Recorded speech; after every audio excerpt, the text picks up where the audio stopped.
You're on Radio 97. Time to talk some law with our resident lawyer, Despina Priala, of boutique law firm Priala Legal in Runaway Bay. She's with us every Thursday. She brings her textbooks with her, all her legal journals, and plenty of legal advice. She provides the general advice on the latest of hot topics. She has experience that spans more than 25 years in areas including property and commercial law. She prepares wills as part of estate planning and litigation, and she's with us once again. Good morning, Despina. Good morning, Wayne. Good morning, Brooke. Good morning, Despina. Morning, Wayno. Alrighty, so we have a few topics to smash through over the next 3 weeks, pretty much. So we've got only a few shows left. So today we're going to cover a couple of hot topics. And starting off, we did mention this last week because there's this crucial date pretty much right around the corner. So applications close soon for people needing the new director identification numbers. We've spoken about it before, but Despina, this morning, you have a few hot tips for some directors listening in, or people that maybe even once were directors and maybe need to scrap that title altogether. Yes, exactly. So when I was prepping for this show, I realized we're getting close to Christmas and we've only really got 3 or 4 shows left. And I thought, oh, there's so many things to jam in for the listeners between now and Christmas. How are we going to do it?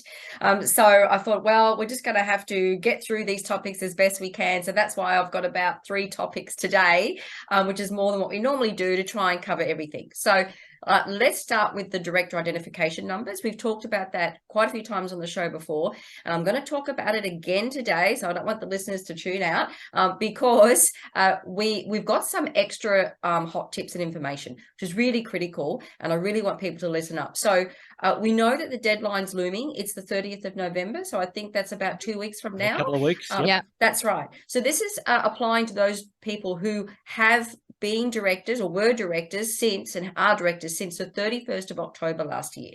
And this deadline applies to those people. Okay, so the deadline's coming up. You've got to get your director identification number. We know all that. But a couple of extra things that people might not be thinking about. So we've got to talk about who has to do it, when, by, extensions that you can apply for, which we didn't talk about last week. You can actually apply for an extension, whether or not you'll get it. But what if you have actually thinking of resigning? And what if you've lost capacity, but you're still a director? You know, we want to talk about, well, some practical issues here.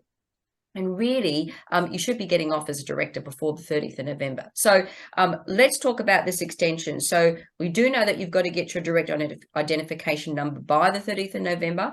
If for some reason you really can't get it by that date, for whatever reason, you can go online and apply for an extension through the Australian Business Registry Service. So there is that capability. Please don't leave it till the morning of the 30th to apply for the extension. Do it before the 30th. You can also call them on 136250. Okay, so when you either phone or you go online, you have to have your identification documents ready. There's no point ringing up and going, oh, I want to apply for an extension, but you've got absolutely nothing prepared, because they will need to identify you, whether it's online or over the phone. So have all that ready. Now, if you don't bother to get your director identification number and you don't bother to get an extension and the 30th of November comes and goes, what can happen?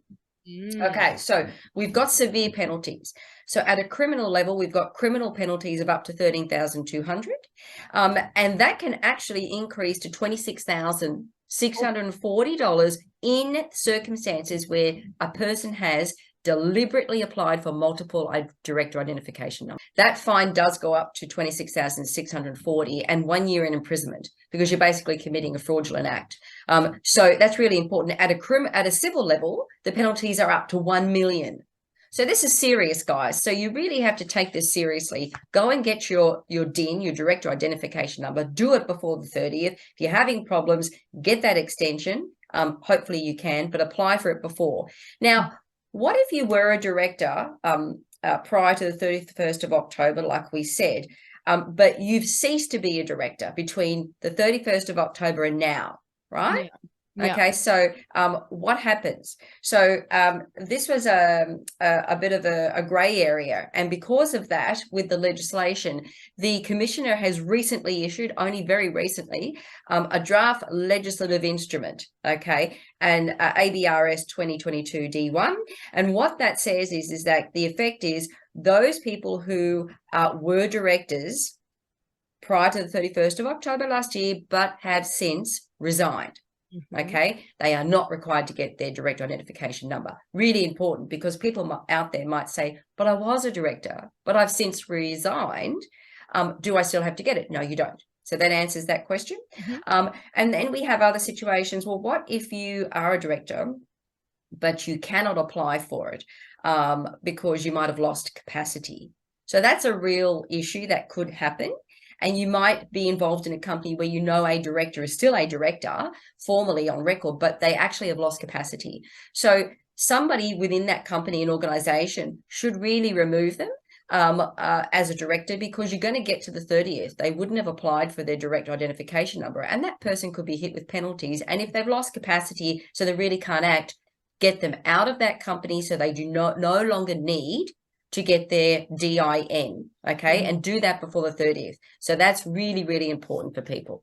Amazing. And if you do want that extension, if you're hearing all of this for the first time and absolutely freaking out, you can phone 13 62 50. Director identification numbers. There's some hot tips from Despina. And another hot topic we'll squeeze in before the break, first home buyer choice. So this is the new stamp duty laws for first home buyers. Despina, what are the changes that we need to know? Okay, great. So I love talking about multiple areas. So we've talked about a national law. Now we're going to talk about New South Wales. And I know the next segment we're talking about Queensland. So we've covered everything. So no one's left out. So this is called the First Home Buyer Choice Package. It's been on the media lately because it has been released. The New South Wales government has allocated $728.6 million to this particular package over the next 4 years. And the Premier of New South Wales has called it a game changer. So we'll have to wait and see if it is actually a game changer for first home buyers. So let's be clear, this only applies to eligible first home buyers, nobody else. So if you're not a first home buyer, it's not going to apply to you. So get it out of your head. So this is only for first home buyers who are eligible. So just to be clear. Don't get your hopes up. Do not get your hopes up. Only first home buyers. That's it. Good. Exactly. So assuming you're eligible, right? We're not going to cover that today. It's just about how these stamp duty laws work. Now you have a choice.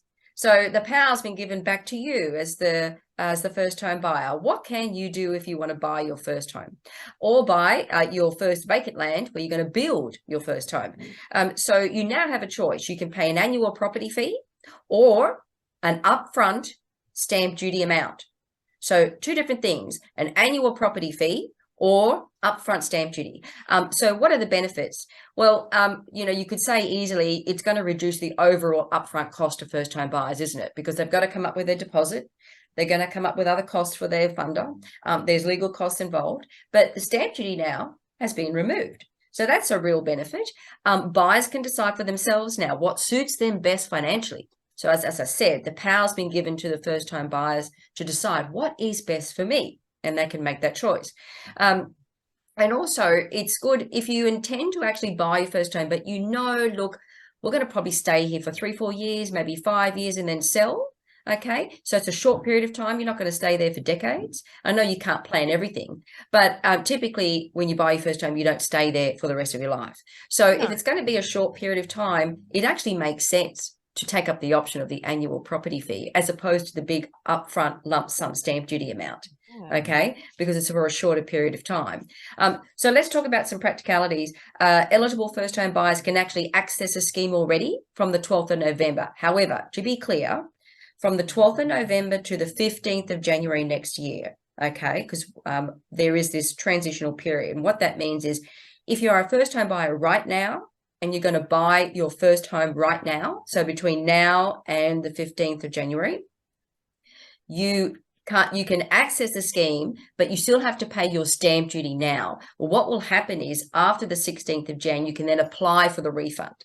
Okay, so that's really important to understand and help those people out there to go, oh, does that mean I have to wait until the 16th of Jan when it comes into effect to then buy a home and elect that option of the annual property fee? The answer to that is no, but you do then have to come up with the money to pay that stamp duty amount up front now, but you can apply for the refund afterwards. All And right. is the refund guaranteed, or is there a big application Yes, process? apparently it is. Yes, amazing. as to how long it will take by the New Who South Wales knows? government to hand back money. Well, Yeah. your guess is as good as mine. I Yeah. don't know.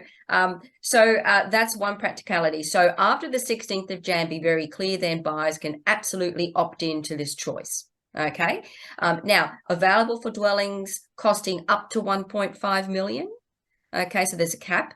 If you're buying vacant land to construct your first home, there's a cap of 800,000. I think if you're a first home buyer and you're in that category up there, I think that's great if you can afford that. But anyway, that's the cap. Now, let's talk about one example. And then from here, I'm sure you'll say it's really a no-brainer as to which option you'll pick as a first-home buyer. But there's a clear example given. You're buying a home, a first home for $1 million. If you are as a first-home buyer, good luck to you. That's fantastic if you're able to have $1 million. So at the moment, the New South Wales government have given this example that your stamp duty, your upfront cost of stamp duty on $1 million would be $40,000 basically, right? Let's compare it with an annual payment over, say, 10 years, right? So an annual payment of over 10 years is 19,811 total. Yeah. And if you do it over 20 years, the total would be 35,679. So when you compare that with the upfront cost of 40,000, for example, and this is just on $1 million purchase, on that example alone, you say to yourself, it's a real no-brainer, isn't it? Which one you're going to elect? So you can imagine that that first home buyers will be lining up for this. I would would think be silly so. not to. Yeah. Yeah. I would think so, unless there's some other reason. But as I said, the power's been given to the people. As a first-home buyer, you now have the choice. Think about it, consider it, get some advice, and decide which option is best for you. But the option will now be there available for first-home buyers in New South Wales. Excellent news. Thank you, Despina. So coming up next, I love this story. A guy was caught using his iPod while driving. Was he found guilty or not guilty? We'll find out. We'll find out in just a moment. Stay tuned. You're listening to Talking Law on Radio 97.